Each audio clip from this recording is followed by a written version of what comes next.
For today video ay meron po ditong tablet,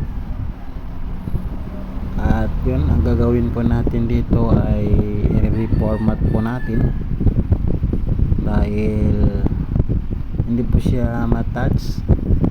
Kung matouch man siya po ay parang nagaang po yung tablet, kaya ito, kagaya po nito, yan, nagaang po yung tablet. Bali, try po natin ito i-reformat. Kaya ito, i-judge po natin para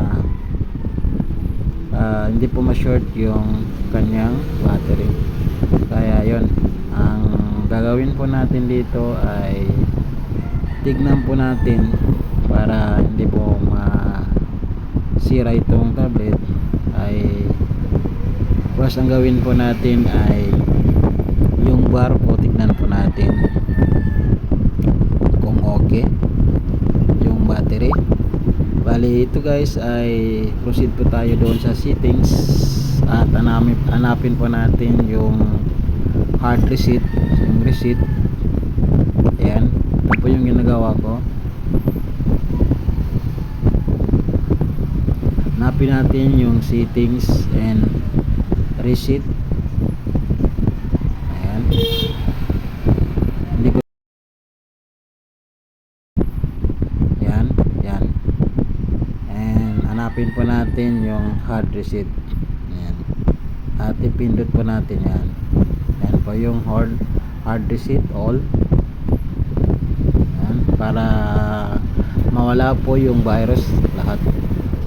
And ito guys, paalala po, ma-delete po yung naka-install natin na bago sa cellphone o tablet.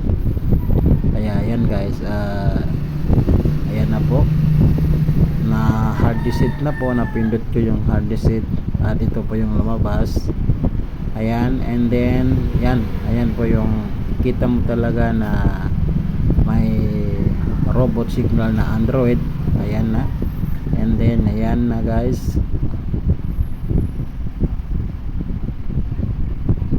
ayan na po yung result. And then makikita natin na may sulat yan na Android. Ayan, ibig sabihin loading na po yan guys. Hintayin natin na mag-open. Ayan na, lumabas na po yung charger 60%, at yun, success po yung ating pag-reset. Kaya salamat po.